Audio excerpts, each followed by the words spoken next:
Anybody else tired of seeing all the BS going on in the world? Really? I'm not. I love it. What are you thinking about? BS, your belief systems. That's what we're seeing manifest in the world right now. Very interesting, because I'm going to tell you right now, I'm totally off script here right now because I'm looking at the time and everything else. Anyway, this went a whole different direction. Susan gave the basic message I wanted to talk about. Look at what goes on around you. See these things. I recently took a trip to Oklahoma University. I had the opportunity to go do a presentation to their athletic department about a piece of sound-based healing equipment that we produce here in Westminster now that I happen to be a part of. And they're using this. And the interesting thing was, I was on this trip. I wasn't even supposed to be the person on the trip. The person who owns the company was supposed to be going. One of our distributors was supposed to go. He was out boating with his wife. She went up in the air on an inflatable duck, came down, tore her hamstring. Had to have surgery, so she couldn't go. The owner, he forgot he had a golf charity tournament that he had scheduled for the day after this, and his wife's already mad at him that he's been going in and out of town. And I'm like, yeah, right, you're going to be able to take another trip, be gone for a while, and go in and be gone for a whole weekend drinking with your buddies doing a golf tournament. That's not going to happen. I got nominated. And they kept worrying about me, and they kept going, do you know what you're going to do? Nope. You ready to take the trip? Nope. Can you take the time off from your office? Nope. But you know what? I believe I'm supposed to do it. And I didn't know why. I wasn't sleeping. Got there, thought, I'm going to sleep on the plane. Couldn't do it. Showed up, got there a day early. Oh, thank God I got a day. I can sleep and get up. Wasn't happening. 2 weeks prior, I'd been out to Vegas on another trip with this, and that was one of the days where, and I don't want to get in political discussions, but that was the day Charlie Kirk was killed. And I had a lot of people. Things were going on for me in between this time, and I kept looking at this. And I kept wondering, what the heck is going on? And I had to pause and realize something. I played a part in that. My belief system played a part in that. Because I didn't believe people need to hear what I have to say a lot of times. It's interesting, Marcia got up and said there's churches closing. Churches aren't closing. Churches are opening. It's right here. You are the temple of God. Remember that. What you see without, I always have to keep reminding myself, and this was a lesson that kept coming up, is everything is either a reflection or a reinforcement for me. Either people are reflecting back to me my values, or they're showing me my shadow.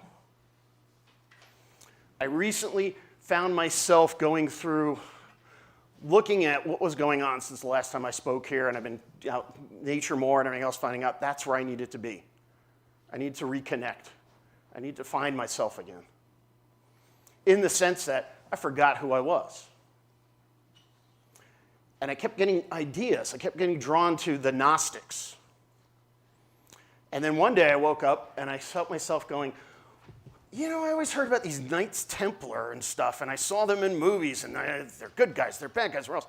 And I got drawn to this.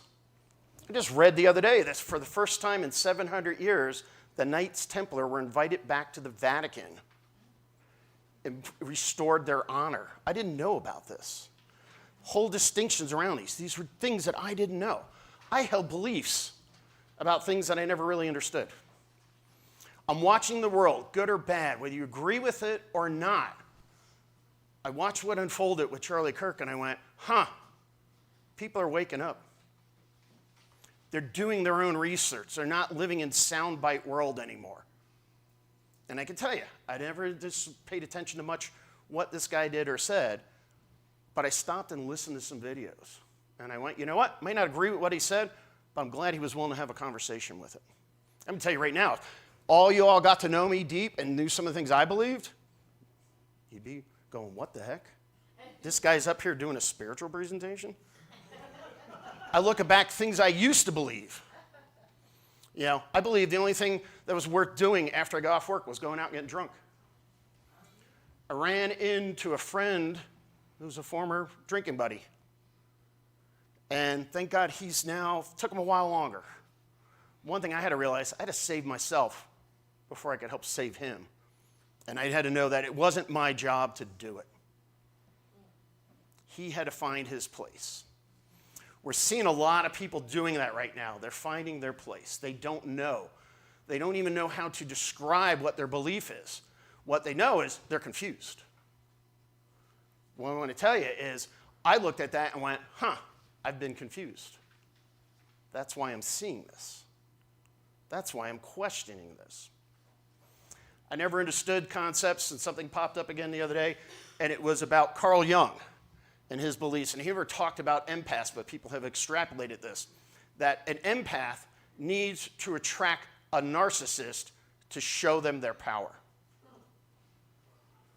So what if everything you see that's a challenge in the world right now, that you believe is bad, is evil, and everything else, is just here to empower you, to make you wake up and want to go out and tell the world you love them?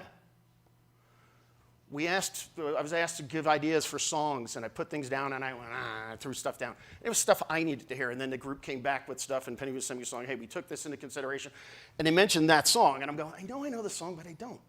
And as I'm sitting here listening to this, I'm going, it's a perfect song. Message Susan gave in the beginning of the prayer, perfect prayer. Marcia coming up, talking about the church, perfect. You guys are God. You're just figments of my imagination, giving me what I need to find my way back. That's all it is. Use your imagination to create your reality. If you believe that, watch your world change. When I was sitting here debating, I was still actually just going through this. Susan had called me a couple weeks ago saying she had some cancellations. And I always tell her, I have messages, I can always pull something out and do something here. Nothing. And I was in the middle of all these trips. And I literally caught myself last week going, I haven't even thought about this.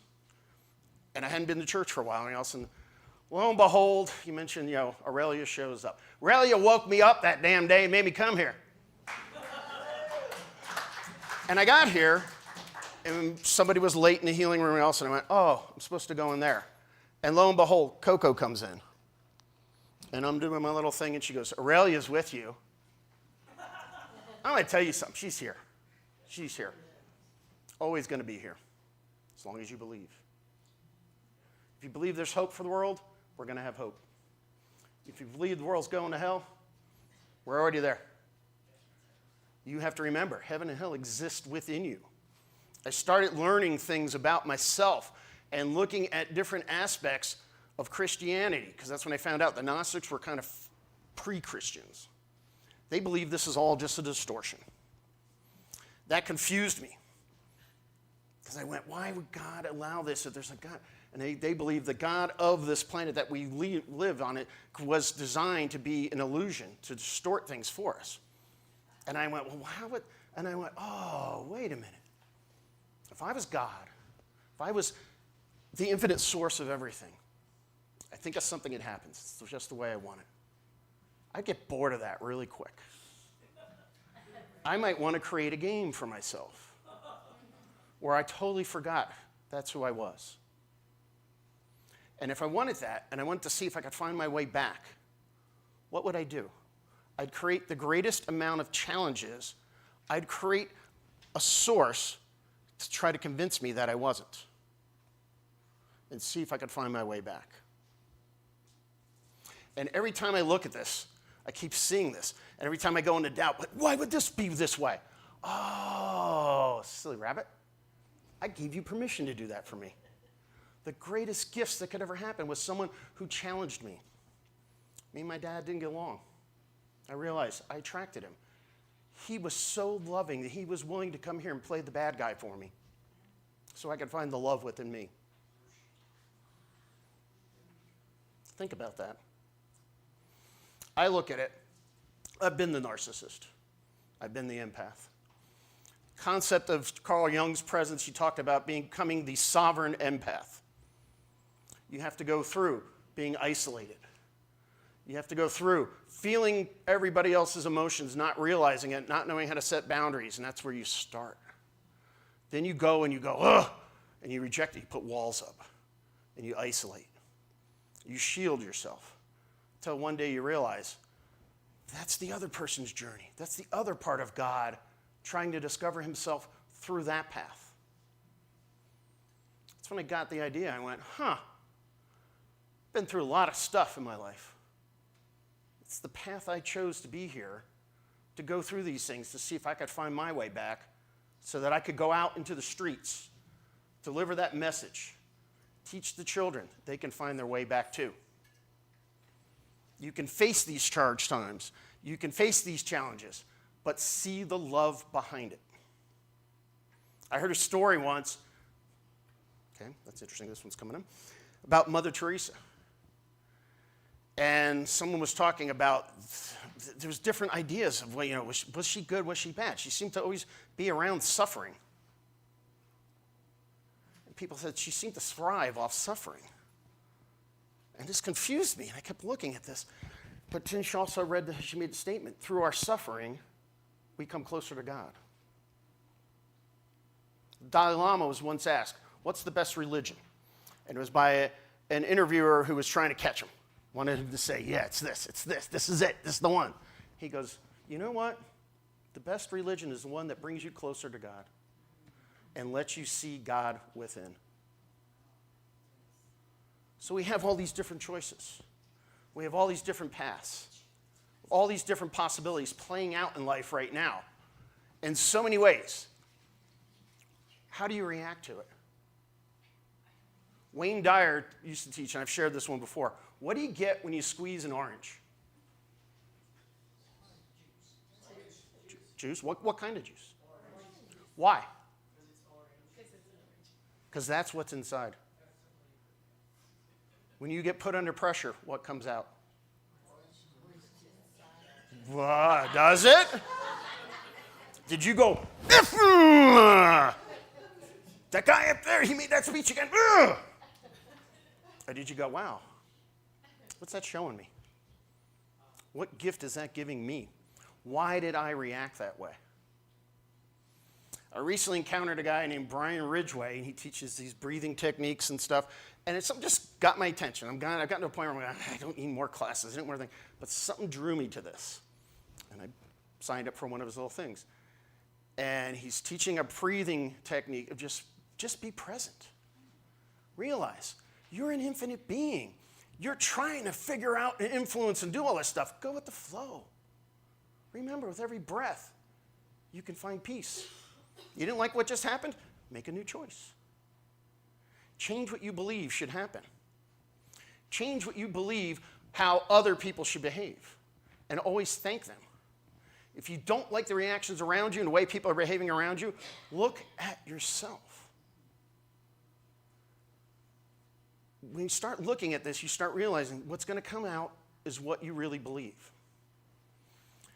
I listened to, I forget the guy's name, but Channel's Bashir. And he made this statement. He goes, you have to realize that what's going on is what you believe. It's always there. If you don't like what's happening, ask yourself, what subconscious belief must I still have that would allow me to keep repeating the same result that I don't want? Look within. The temple of God is here. Seek God first within to find him without. That's what I've been looking at. Those are my beliefs. And like, if you knew me 20 years ago, you'd go, who stole this body and put this other being here in here? Because this was not my beliefs. You can change your beliefs. That's what's really cool. All of us have BS, our belief systems, but it's just like BS. A lot of them stink. And until you look at it and you realize it, what do you have to do to better BS coming out of you? Change your diet. Change what you allow in. Change how you perceive what's happening. When I started believing that, it started out with me kicking and screaming one day and just thinking, I woke up and somebody was always telling me, what's the first thoughts you do? What's the first thing coming to your mind? I went, what do you mean? I get up. It's going to suck today. I got to go to work. I got to do all these things. No, change that.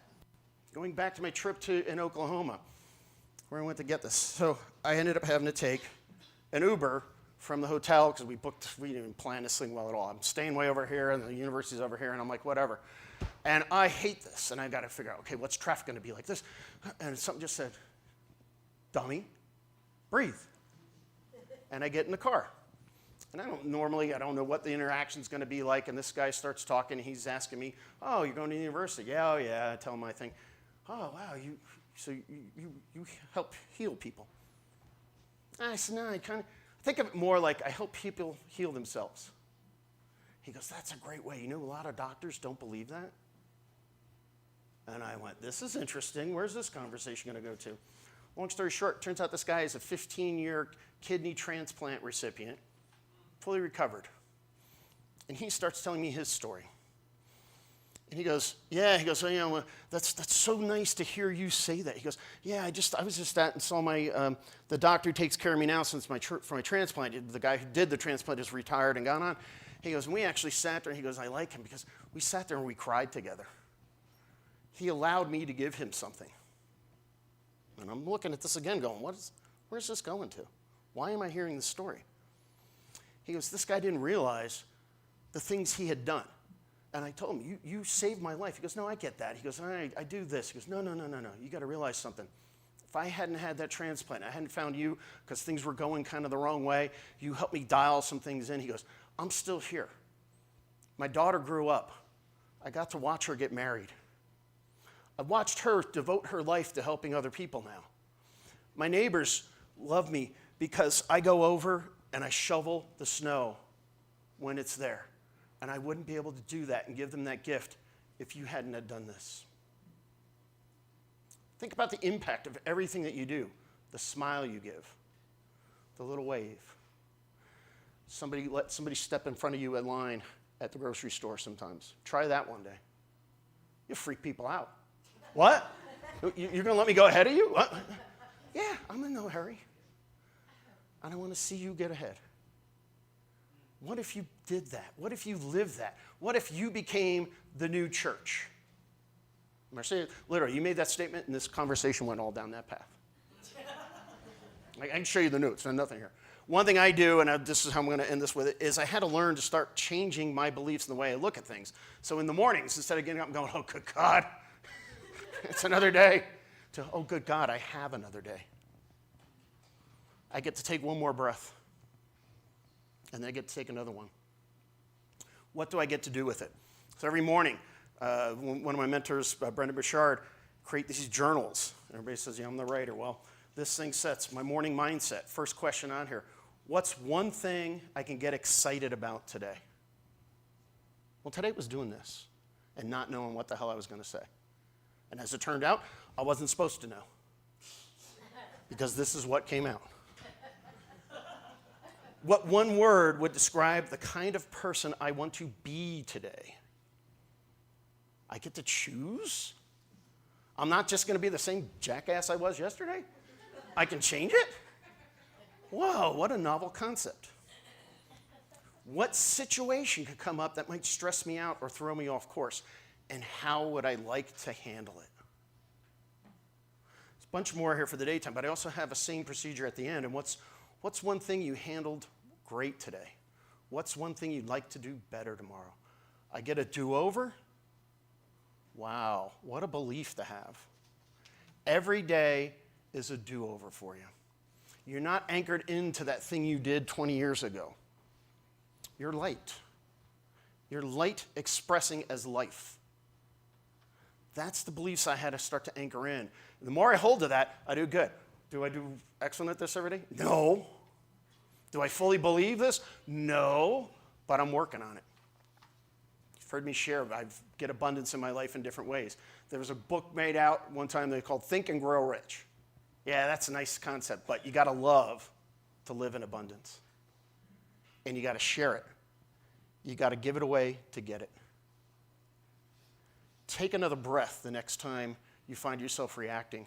Find that peace in that moment and realize that's your gift to give away. But the nice thing is, as soon as you give it away, you get it back. Tenfold. I guarantee.